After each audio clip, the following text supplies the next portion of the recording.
ကဲလူတိုင်းစောင့်မျှော်နေကြတဲ့ Galaxy S26 Ultra တော့ထွက်လာပြီအပြောကြည့်နေတိုင်းတကယ်ရောကောင်းမှာမလားဆိုတာကိုအပေါ်တွေဖယ်ပြီးတော့အမှန်တမ်းပြောကြအောင်အားလုံးပဲမင်္ဂလာပါ Galaxy Mobile ကနေပြီးတော့ပြန်လည်ကြိုဆိုလိုက်ပါ Samsung ကဒီနှစ်ပိုင်းတွင်းထဲမှာဒီဇိုင်းကိုလုံးဝကြီးမပြောင်းထားဘူးလို့ဟိုအဲ့လိုမျိုးပြောင်းတော့ပြောင်းတာကွာတိတ်မသိတာပထမဆုံးဒီကောင်းရဲ့ဒီဇိုင်းပိုင်းကိုပြောရမှာ Samsung ကဒီနှစ်မှာဒီဇိုင်းပိုင်းကိုအရင်ကြီးမပြင်ထားဘူးဒါပေမဲ့ तू ကကိုင်လိုက်ရင်ပေါ့သွားတဲ့အချက်ကိုတော့သတိထားမိရမယ် Titanium frame နဲ့တေးသေးချာချာလေးပြင်လို့ထားမှုလို့အရင်လိုမျိုးလက်ညောင်းတာမျိုးတွေတော့မရှိတော့ဘူး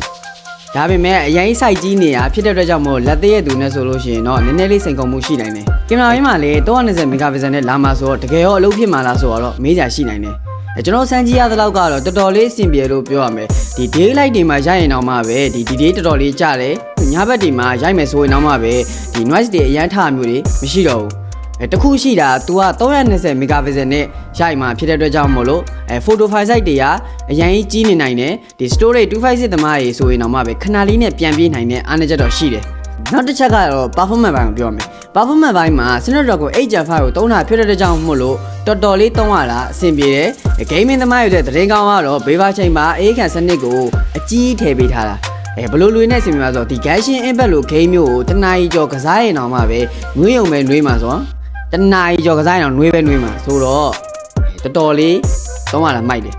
ဒီပူပြီးတော့ထစ်တာတွေမျိုးတွေတောင်မရှိတော့ဘူးဒါဆိုရင်တော့ကောင်းကွက်နဲ့ဆိုးကွက်လေးကျွန်တော်ပြပြပေးမယ်display ဘိုင်းမှာ144 Hz နဲ့သုံးတာဖြစ်တဲ့ကြောင့်မလို့သုံးရတာစမှုအရန်ဖြစ်မယ်ဒီပြကြတော့ဒီသူတို့မှာပါနေကြဖြစ်တဲ့ဒီ S Pen ပေါ့ဒီ S Pen မှာဆိုလို့ရှိရင်လေသူက AI နဲ့သုံးတာဖြစ်တဲ့ကြောင့်မလို့ဒီစာရေးလိုက်ရင်တော့မှပဲစာစီပေးတာအရန်မြန်တယ်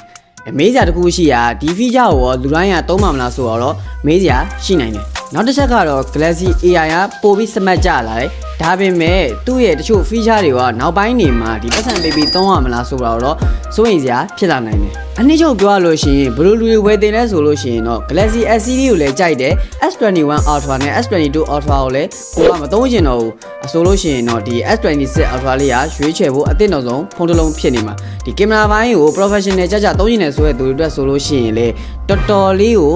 ရွေးချယ်စရာဖြစ်နေမှာဒီဘလို့လူတွေဝင်သိဦးလဲဆိုလို့ရှိရင်တော့ဒီ Galaxy S25 Ultra ကိုလည်းကိုကသုံးနေတယ်အရင်ထူးခြားသွားမျိုးမပါဖြစ်တဲ့ကြောင့်မို့လို့ဒီ S26 Ultra ဝယ်မဲ့စားနောက်တစ်တင်မှာထွက်မဲ့ဖုန်းမျိုးပဲကျွန်တော်ကတော့ဝယ်စီခြင်းတယ်အားလုံးကျေးဇူးတင်ပါတယ်နောက်ဗီဒီယိုမှာပြန်လည်တွေ့ကြမယ်